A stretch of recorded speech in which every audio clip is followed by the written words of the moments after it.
Assalamualaikum warahmatullahi wabarakatuh. Jumpa lagi anak-anak dengan Ibu. Kali ini Ibu akan mengadakan pembahasan soal bahasa Indonesia untuk SMP ataupun MTS sebagai persiapan ASPD 2022. Selamat mengikuti, semoga bermanfaat. Baiklah anak-anak, langsung nomor 1 ya, yakni soal mengenai makna kata dalam konteks paragraf ya. Makna kata. Jadi makna suatu kata, tapi kata tersebut sudah ada dalam suatu paragraf. Langsung baca soalnya. Makna kata yang bercetak miring. Jadi anak-anak nanti langsung melihat kata yang bercetak miring ya. Kata apakah yang bercetak miring di situ? Nah, kebetulan ini selain cetak miring, Ibu malah memberi ditulis dengan tebal ya, huruf tebal. Ya, makna kata yang bercetak miring adalah, coba anak-anak kita lihat teorinya dulu. Makna kata itu anak-anakku, cara yang paling aman itu anak-anak rujukannya adalah Kamus Besar Bahasa Indonesia. Sering disingkat dengan KBBI ya. Dalam KBBI, istilah pandemi, itu anak-anak kan juga sudah mengenal, bahkan sering mendengar ya, 3 tahun terakhir ini pandemi corona atau COVID-19. Pandemi itu adalah wabah yang berjangkit serempak dan terjadi di mana-mana. Wabah yang berjangkit serempak dan terjadi di mana-mana, meliputi daerah yang luas. Ya, seperti sekarang ini ada batuk pilek atau apa ya, kalau di swab nanti jenis varian itu baru ya. Itu namanya sudah pandemi. Kalau terjadinya itu serempak dan luas, lingkup geografinya luas. Nah, jadi anak-anak sekarang kita masukkan kata pandemi dalam suatu. Nah, seperti tadi kita sudah melihat makna pandemi dalam KBBI, sekarang kita masukkan ke dalam konteks kalimatnya ya. Pandemi COVID-19 ini merupakan realita yang menggemparkan umat manusia di seluruh muka bumi. Makna kata pandemi atau yang bercetak miring kan pandemi. Jadi makna kata pandemi adalah apa? Langsung anak-anak sekarang dapat dapat menemukan jawabannya A, bukan. Ya, jadi jawabannya ini sesuai tadi. Rujukan Kamus Besar Bahasa Indonesia adalah pandemi itu wabah yang berjangkit secara serempak di mana-mana. Begitu ya cara mencarinya. Jadi langsung pasti bisa anak-anak ya. Kita lanjutkan ke soal yang nomor 2 mengenai pernyataan yang sesuai. Maksud pernyataan yang sesuai adalah pernyataan yang sesuai dengan bacaan atau teks yang telah disajikan di soal.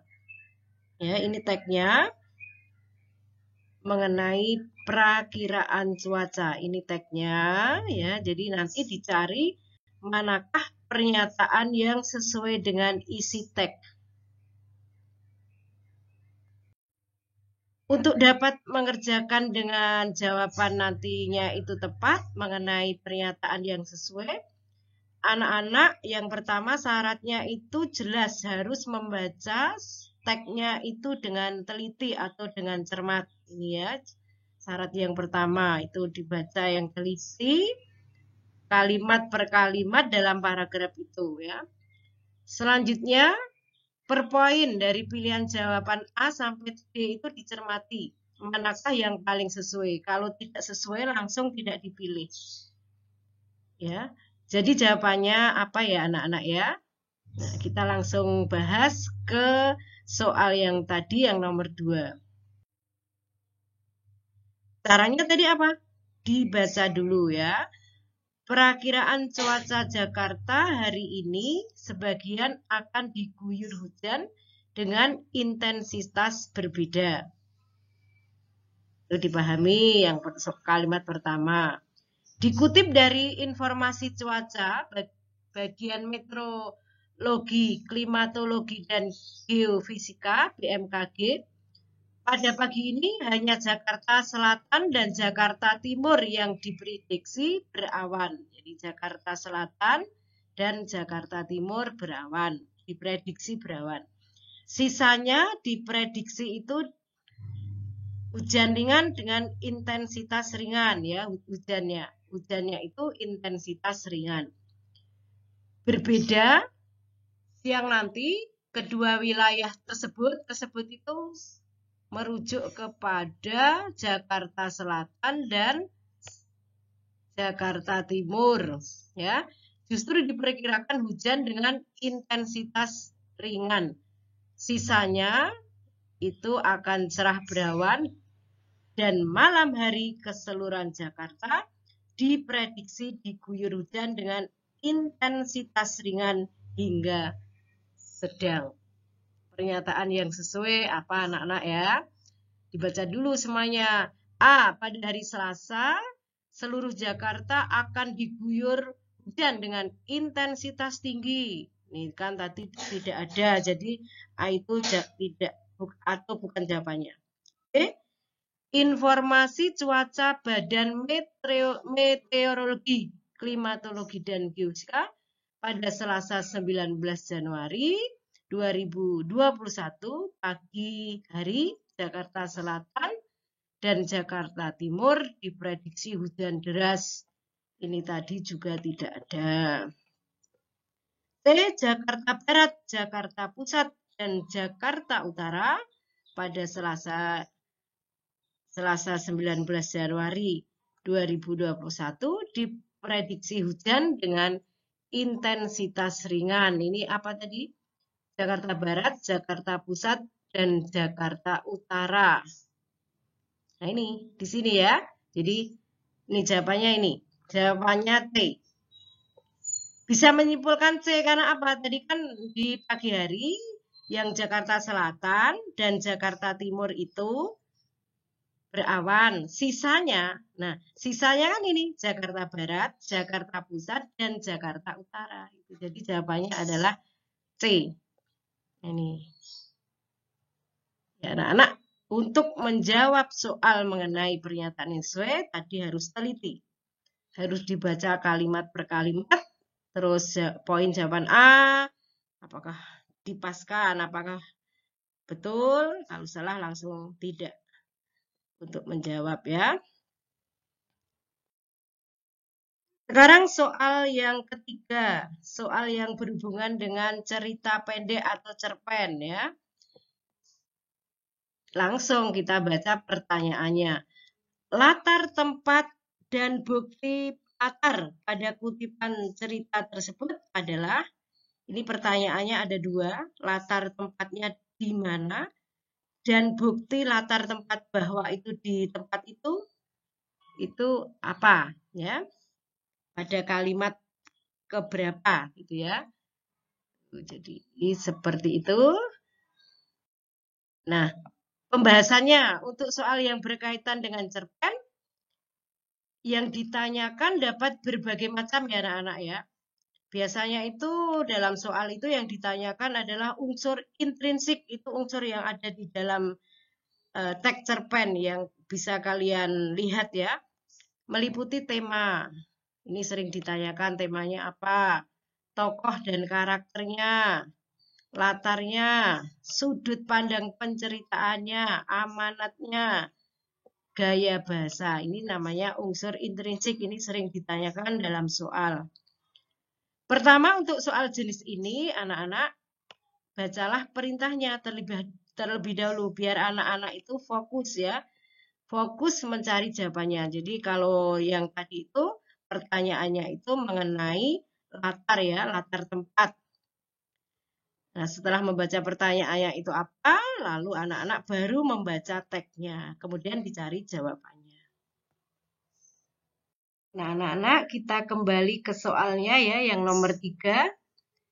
Latar tempat, ya, latar tempat dan bukti kutipannya. Ini maksudnya bukti kutipannya ada di kalimat nomor berapa? Anak-anak, ini ceritanya, ini ada Yasmin, ada temannya Yasmin ya. Terus temannya Yasmin ini berkunjung ke rumahnya Yasmin. Nah, bertemu ibunya, terus ibunya bertanya, kenal di mana sama Yasmin? Terus ini menjawab ya. Terus di sini, nah ini, lalu aku ambil masker di rak buku depan kamarku. Nah ini, aku ini siapa nak? Nah ini, aku ini adalah ibunya Yasmin ya, yang bertanya-tanya kepada temannya Yasmin itu. Jadi latarnya itu bukan bukan lagi di halte, bukan lagi di jalan ya, di perjalanan, tapi ini sudah di rumah. Buktinya adalah latar keempat ya, di depan kamarku. Adanya kamar ini tentunya ada di sebuah rumah ya. Jadi jawabannya D. Mudah bukan ya? Mudah ya anak-anak ya untuk mengerjakan soal yang seperti ini.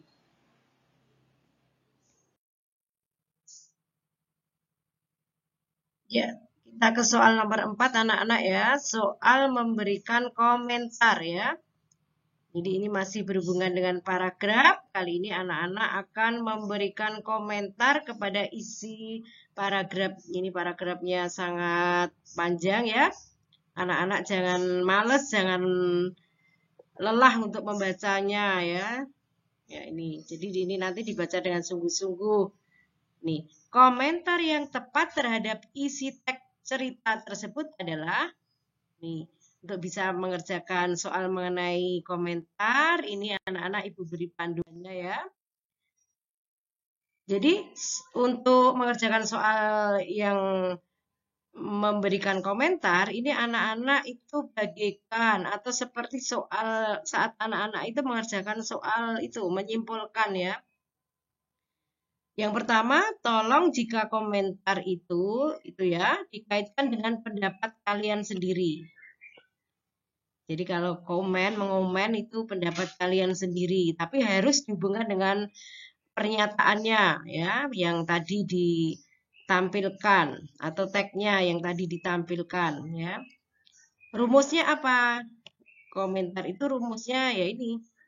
Karena seperti menyimpulkan, rumus komentar itu pendapat, harus yang berupa pendapat atau opini. Itu dipegang terus ya. Sekarang kita kembalikan ke soalnya yang nomor 4 ya. Komentar yang tepat terhadap isi teks cerita. Ini sebenarnya tanpa membaca teksnya kita lihat dulu ya. Ya. Tadi rumusnya itu berupa pendapat dan jangan memilih fakta ya. Ini. Mana yang berupa fakta? Mana yang berupa pendapat? Yang biasanya pendapatnya itu tidak langsung diungkapkan oleh penulisnya di sini ya. Tapi yang komen atau yang berkomentar itu membuat sendiri. Ini. Mana ini? A. Anak unta termasuk anak yang cerewet dan rewel. Kan ya. B. Pertanyaan anak unta menunjukkan itu dia itu bodoh ya. C. Semangat anak unta untuk mengetahui sesuatu sangat tinggi. Nah, ini suatu bentuk pendapat ya. Nah, berdasarkan bukti-bukti dia selalu bertanya-tanya terus, berarti kalian bisa mengomentari atau berpendapat bagaimana? Oh, ternyata semangat anak unta untuk mengetahui sesuatu itu sangat tinggi. Ya, ini jawabannya. Ya, jawabannya adalah C. C ya. Seperti itu caranya. Lanjut ke soal, oh ya ini soal yang kelima. Ini masih berhubungan dengan cerpen. Pertanyaannya adalah bukti bahwa Nisa itu berwatak hemat, ya, hemat atau tidak boros.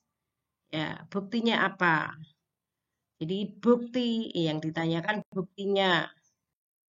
Nah, ini seperti tadi teorinya ya. Ini kebetulan yang di Tanyakan itu bukti si Nisa atau Mbak Nisa itu berwatak hemat itu perilakunya apa saja itu. Dibaca ya di tagnya dengan cermat.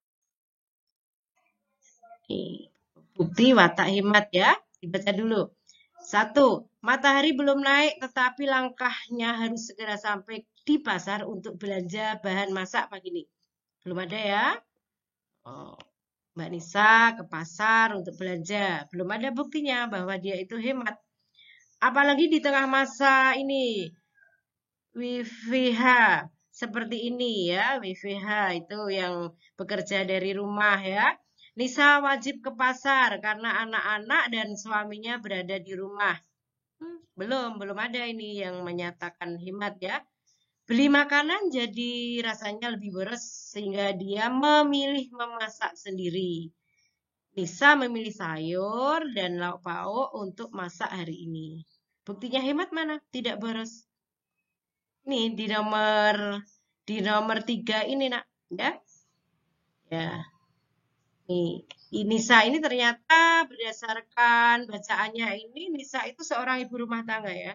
Di sini, agar tidak boros, dia itu memilih memasak sendiri. Ya, ini di sini.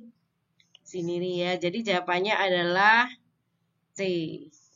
Semoga ini soal seperti ini merupakan suatu soal yang mudah bagi anak-anak ya. Lanjut. Soal wow, masih berhubungan dengan cerpen lagi ini ya. Pertanyaannya adalah makna simbol, makna tanda. Anak-anak ya, sering di masyarakat itu ya penuh dengan simbol-simbol. Ya, kalian ketemu dengan orang yang celana jeansnya itu bolong-bolong, oh menyimpulkan langsung menyimpulkan ya, menyimpulkan dia itu anak yang bagaimana gitu ya. Itu simbol. Nah, terus kalau ada kematian itu ada simbolnya ya, dipasang bendera putih ya di gangnya agar tamu-tamu para pelayat atau takya itu mudah mencarinya ya. Di sini yang ditanyakan adalah simbol rambut gondrong, celana jean yang sudah apa ini? Beles, jean belel apa ini ya? Jean belel ya. Nih, pada cerita tersebut adalah nah ini. Nih nanti dicari jawabannya ini dibahasnya seperti ini ya. Makna simbolis itu adalah makna yang tersembunyi di balik sesuatu yang kelihatan. Jadi di balik kata atau sesuatu yang kelihatan begitu saja ya. Oh ada ini menyimpulkan ini ya. Jadi makna tersembunyinya itu apa ya? Tuh. Nah, anak-anak untuk bisa mengerjakan ini, anak-anak nah ini harus punya pengetahuan atau hubungan pengetahuanmu dengan fakta-fakta yang ada di masyarakat ya. Itu cara mencarinya seperti itu. Anak-anak harus banyak pengetahuan ya, mencermati kehidupan di masyarakat. Oke, kita lihat soalnya lagi ya. Makna simbol dari rambutnya gondrong. Ada pemuda kok rambutnya gondrong, celananya jeansnya begituan ya. Itu menunjukkan apa? Nah, anak-anak kalau kurang mantap ya baca soalnya lagi, ya. Tapi kalau anak-anak sudah mantap ya lihat. Oh, pemuda yang mulus. Oh, Masya Allah, pemuda yang mulus itu apa? Pemuda yang ketinggalan zaman, enggak ya? Pemuda yang tidak berpendidikan ya. Jawabannya bukan. Biasanya dalam masyarakat rambut gondrong, celananya itu bolong-bolong itu menunjukkan ini pemuda yang kurang sopan ya. Jadi jawabannya langsung saja C gitu. Ya, betul langsung betul kamu kalau jawabannya C ya. Untuk selanjutnya soal ketujuh ya. Ini pasti juga keluar ya dalam setiap soal ASPD ya. Kalau dulu UN, ujian nasional itu juga soal mengenai teks prosedur itu keluar terus ya. Jadi anak-anak harus selalu mencermati hal-hal yang berkaitan dengan prosedur, tata cara membuat atau melakukan sesuatu ya. Pertanyaannya adalah kalimat yang tepat untuk melengkapi bagian yang rumpang mengenai petunjuk apa itu? Petunjuk membuat tongseng kepala kambing sederhana. Nah, ini akan payah bila kalian belum pernah membuat tongseng ya. Dengan kepala kambing aja takut malah membuat tongseng dari kepala kambing ya. Tapi tongseng kepala kambing sederhana. Ini. Untuk bisa mengerjakan soal mengenai mengisi bagian yang rumpang atau mengurutkan bagian demi bagian dalam teks prosedur, baiklah anak-anak, untuk bisa mengerjakan soal mengenai teks prosedur, itu anak-anak perhatikan ya. Itu teks prosedur itu bukan biasanya lagi, memang itu teks yang berisi tentang urutan atau proses membuat atau melakukan sesuatu ya. Itu teks prosedur. Pertanyaannya itu dalam soal biasanya ada dua. Kalau tidak disuruh mengurutkan proses, ini ya, disuruh mengurutkan proses, anak-anak yang satunya lagi itu anak-anak itu disuruh untuk mengisi bagian yang masih dirumpangkan atau dikosongkan ya. Jadi ini mengurutkan proses ya, terus mengisi bagian yang masih rumpang begitu atau berupa titik-titik dalam soal seperti itu. Ya. Mari kita kembali ke soalnya yang nomor 7 ya, yang tadi teks prosedur. Kalimat yang tepat untuk mengisi bagian yang rumpang, petunjuk membuat tongseng kepala kambing sederhana. Caranya ini nanti anak-anak, ini kan yang kedua yang rumpang. Maka anak-anak harus melihat atau mencermati kalimat sebelumnya dan kalimat sesudahnya. Perhatikan. Rebus kepala kambing dengan menambahkan rempah. Rempah-rempah itu berupa apa? Salam, serai, daun jeruk, dan lengkuas sampai empuk. Ini diberi koma ya. Dan di sini rempah itu diberi tanda titik ya. Tanda titik 2 itu ya. Karena banyak ini rinciannya ada salam, serai, daun jeruk, dan lengkuas sampai empuk. Jadi direbus sampai empuk. Lanjut lihat kalimat yang ketiga. Ulek halus semua bumbu yang telah disediakan. Nah, di sini berarti harus apa? Kok nomor 3 kok ulek halus? Nah, apa nak? Ini langsung. Kok di sini disuruh ulek? Bumbunya apa saja? Nah, ini harusnya ini siapkan bahan-bahan dan bumbu yang disediakan sebelumnya. Baru yang ketiga ini, ulek halus semua bumbu. Kan bumbunya disiapkan dulu. Terus baru diulek. Jadi langsung D gitu ya. Jadi tadi caranya lihat kalimat sebelumnya dan lihat kalimat sesudahnya. Baru kalian dapat menuliskan isian kalimat yang diminta oleh si pembuat soal. Soal yang ke-8 masih berkaitan dengan teks prosedur. Ini petunjuk melakukan ya. Urutan petunjuk yang tepat. Petunjuk apa ini ya? Oh, ternyata petunjuk masuk rumah setelah kalian bepergian. Saat apa? Oh, saat pandemi virus corona ini ya. Jadi petunjuk masuk rumah setelah bepergian saat pandemi virus corona. Anak-anak pasti tahu ya. Nah, karena ini sangat berhubungan dengan pengalaman kalian di masa pandemi. Jadi ini ada 1 sampai 6. Tapi ini kan kurang urut, yang di sini ini kurang urut, terus anak-anak disuruh mengurutkan.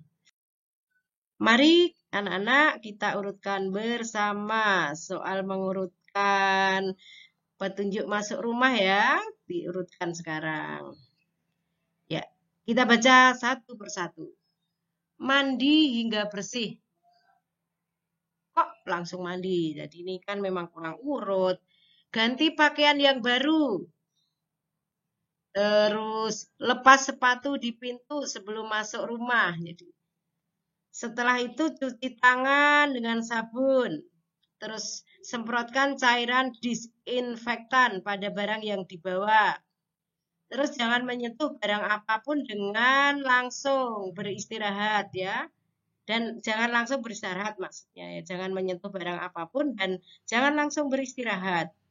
Nah, urutannya itu anak-anak ikuti logika atau alurnya ya yang kalian pahami ya. Kalau bayangkan semua membayangkan pulang dari rumah terus apa anak-anak tiga dulu lepas sepatu di depan pintu ini dulu nomor ini terus ini kan tiganya ada dua langsung ini nggak usah dipilih yang C ini berarti langsung salah yang D langsung salah ya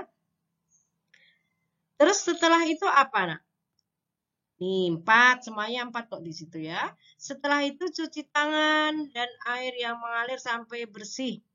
Tuh, saat pandemi kan keran air itu banyak ditaruh di halaman rumah ya. Jadi anak-anak setelah itu cuci tangan dengan sabun dan air mengalir sampai bersih. Ya, itu.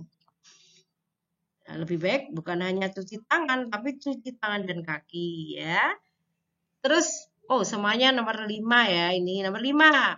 Semprotkan cairan disinfektan pada barang yang dibawa bepergian tadi. Ini ya, disemprot. Semuanya disemprot. Ya. Terus nomor 6. Terus nomor 6. Jangan menyentuh barang apapun dan jangan langsung beristirahat. Oke, nomor 6. Nah ini perbedaannya ini di antara nomor 1, 2, atau 21. Terus apa? Mandi dulu atau ganti pakaian dulu? Gampang banget ya ini ya. Nah, anak-anak logikanya itu mandi dulu. Baru ini nomor 2 jadi 1, 2. Langsung jawabannya A. Nah, kalau anak-anak mengerjakan bahasa Indonesia dengan hati-hati, soal-soal bahasa Indonesia dengan hati-hati, cermat, kalian tentu dapat nilai 90 ke atas itu tidak mustahil ya. Jadi anak-anak kecermatan, pengetahuan itu sangat penting untuk mengerjakan soal-soal bahasa ya.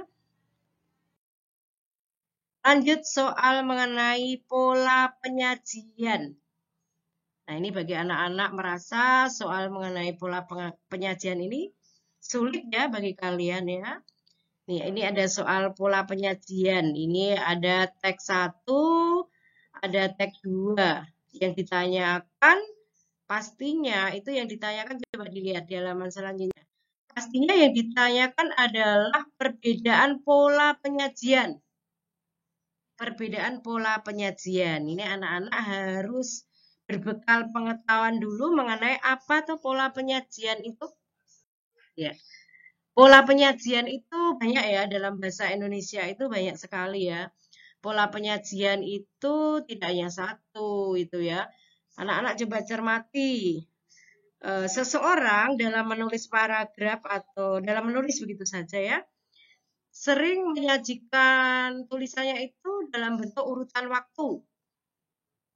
Nah, anak-anak juga sering ya setelah ini apa, saya hari ini jam ini apa, setelah itu kemudian itu namanya anak-anak sudah menyajikan atau membuat paragraf itu dengan urutan waktu. Terus anak-anak ini dihubungkan saja dengan pengalaman kalian membuat suatu laporan perjalanan ya. Misalnya dalam laporan perjalanan itu anak-anak sudah membuat pola penyajian urutan tempat. Ya. Saya dari Piungan menuju ke Banguntapan, dari Banguntapan ke Bantul Kota, begitu itu namanya sudah urutan tempat. Terus ini anak-anak, urutan umum khusus. Ini jangan dianggap sulit ya. Umum khusus itu maksudnya, umum itu maksudnya kalimat utama. Khusus itu maksudnya kalimat-kalimat penjelas. Jadi kalau di sekolah Bapak Ibu guru itu menerangkan namanya itu paragraf deduktif anak-anak. Nama lainnya ya, urutan umum khusus itu paragraf deduktif. Lalu kebalikannya yaitu khusus umum. Khusus umum itu kalimat-kalimat dalam suatu paragraf itu menjelaskan dulu. Lalu di bagian akhir dari suatu paragraf itu satu kalimat utama. Jadi kalimat utama yang malah ditaruh di akhir paragraf itu namanya khusus umum gitu ya.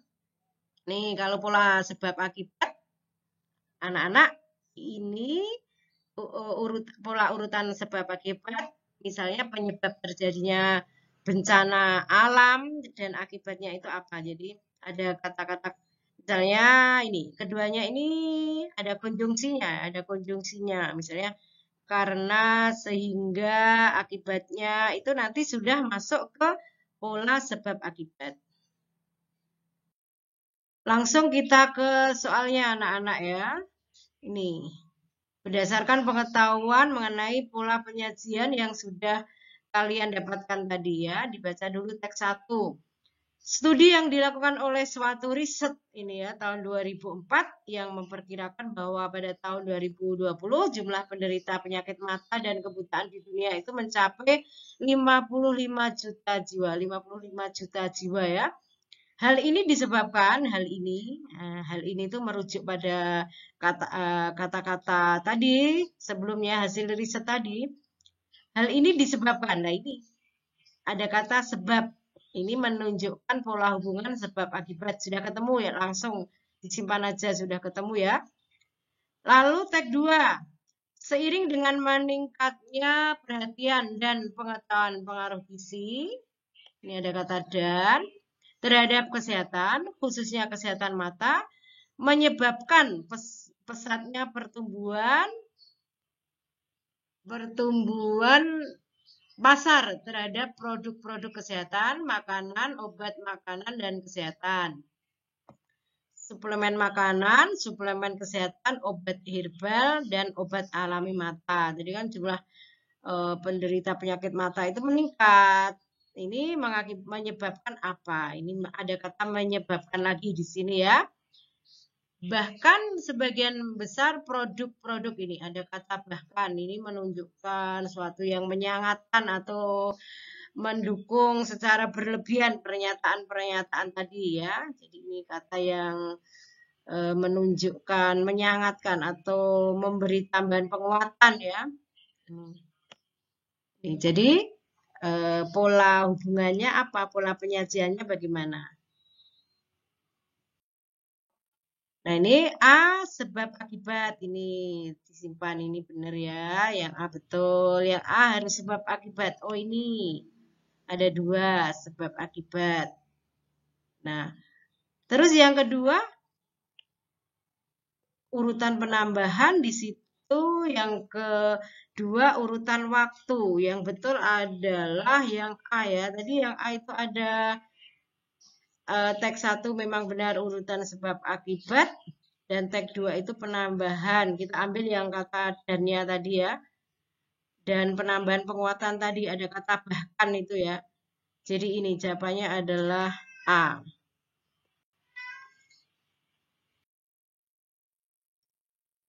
Lanjut ya anak-anak ke soal yang terakhir untuk bagian yang pertama pembahasan ASPD ini adalah soal mengenai kebahasaan. Kebahasaan itu banyak sekali macamnya ya. Ada tanda baca, ada kata, ada bermacam-macam kata. Itu namanya kebahasaan ya, unsur-unsur kebahasaan ya.